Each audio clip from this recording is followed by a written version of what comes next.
Welcome everyone. In this video I'll be demonstrating my processes for painting portraits using a very simple 3-step process. This video shows part 2 and 3, the colour glazes and the final details.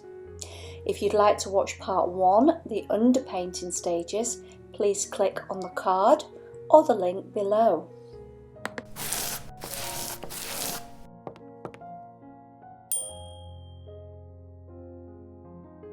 Okay, so the underpainting's thoroughly dry now, and so I'm now beginning to oil out. Remember, that's just a very thin layer of that oil painting medium. I'm using Zest-It Lean. And then of course we take that paper towel and very gently wipe the excess medium away. I like to begin all the portraits in the eyes, and so I begin my focus on the eye area first. I believe by starting in the eyes you can really sort of get an engagement with your portrait straight away, and it does make it easier. So here is a close-up of the eyes. I'm starting to add the whites of the eyes. Now remember, of course, white is never white, so I'm using a grey tone here. But remember to always keep that paint very, very thin. You don't want to actually lose yourself in the underpainting stages. The pupils, as you know, are black. It's ivory black.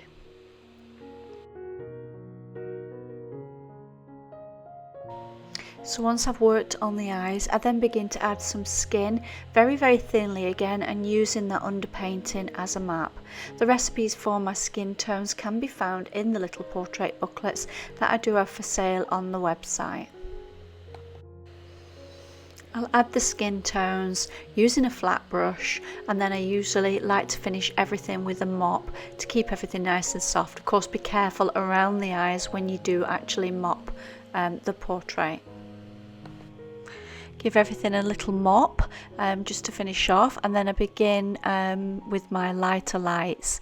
Now don't overdo this step. Most people tend to put too much light in at this early stage, so you're just looking for your lighter lights, typically where the face is shining a little bit more. So once I've done the highlights, I'm then going to look for my darker darks.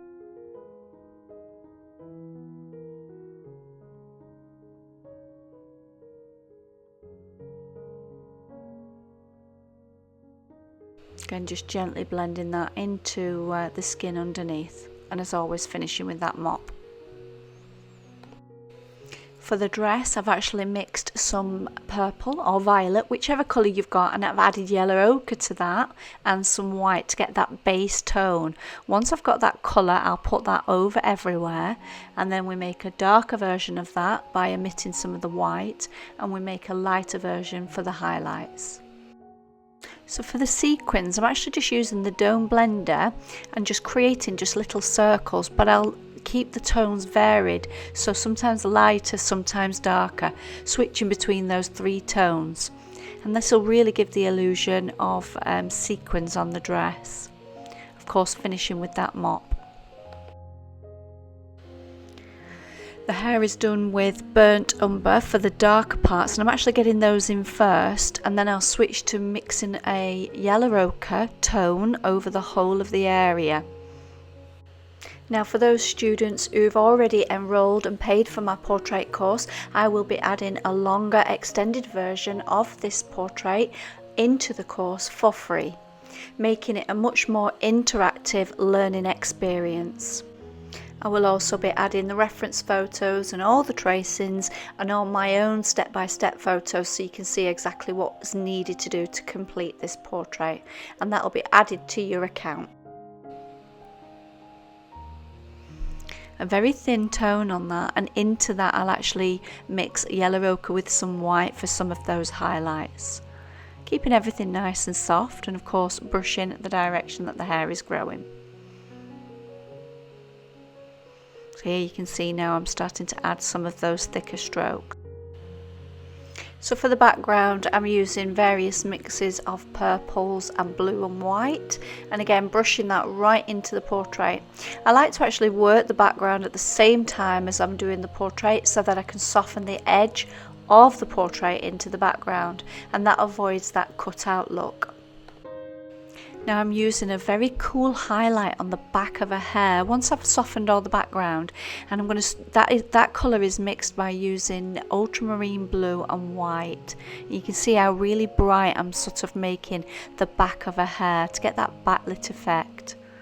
So this is where we're at the end of stage 1, or stage 2 actually, the first colour layers. So of course we're going to let this thoroughly dry before we move on to do stage 3, the final details.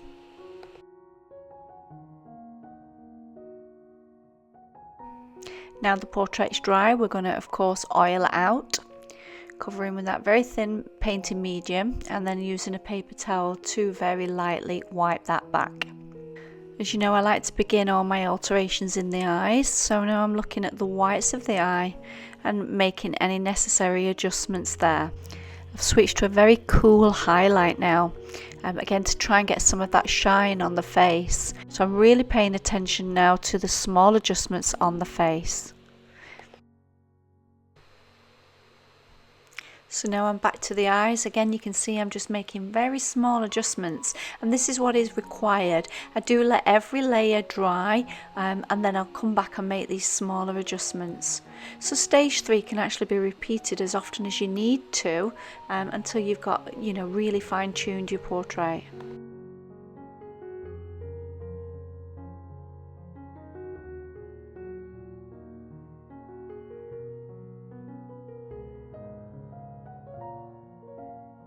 Here you'll see me adding in the eyebrows, but I'm keeping the tone very, very subtle. She doesn't have very heavy eyebrows, so I'm keeping that nice and soft. So I'm now reinforcing the lips, again starting with a flesh colour and adding in some of the blush and a little touch of alizarin as well, just to reinforce the lip shape and some of the highlights that I can see on the lips.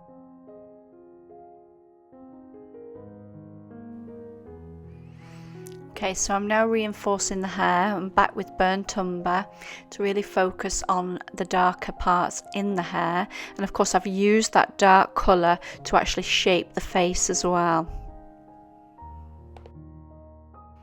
Now as I start to come towards the end of the portrait, you'll really notice me jumping around the portrait rather than just staying in one particular place. I like to work everything up together. I'm now going to glaze a very thin colour of yellow ochre over the whole of the hair. Just tinting it. I don't want to kill what I've done underneath already, but I kind of want to make that blonde look a little bit blonder. I'm actually avoiding the very back part of the hair because of course that's much lighter, but where it's a little bit warmer I'm getting that yellow ochre. Then into a little bit of burnt sienna where I can see some even warmer tones. Of course we will be highlighting over the top of this. So if you are interested in learning my methods of portrait painting, I really do hope you'll consider purchasing my online portrait course. Once you've bought that, it will actually live in your account forever for you to be able to refer back to it time and time again. And the portrait course really does take you by the hand through all of these processes. So I'm back to the hair now and sort of reinforcing some of the blonde areas. So I'm using some yellow ochre, and I've added a small amount of purple just to kind of grey that down so it's not so candy coloured. Adding in some of the darks as well. Those darks are very important for the hair to look realistic. And that's just burnt umber for the darks. I'm looking for a little bit of that shine inside the curls as well. And as always, use that mop to finish and soften. Make sure it looks all smooth into the background, doesn't have that cut out look, which I really dislike. We want to keep everything nice and soft. And here's the finished portrait. If you've enjoyed watching this video, please consider subscribing to my YouTube channel and giving me those all important thumbs up. And I'd also really love it if you could share this with your friends. And remember, if you are a member of my portrait course and you've already got the portrait course, a longer 40-minute version of this tutorial will be added to your account for free, along with all the tracings and all the reference photos, so you can paint along with me. And of course, if you do decide to have a go at this portrait, do join the MazArt tribe, the MazArt Facebook group, and share your version on there. I absolutely love to see what you guys are all up to. But remember, you do need to practice. So try and take a little bit of time out this week, a little bit of me time, and practice your portrait painting. And I'll see you guys in the next video. Thanks for watching.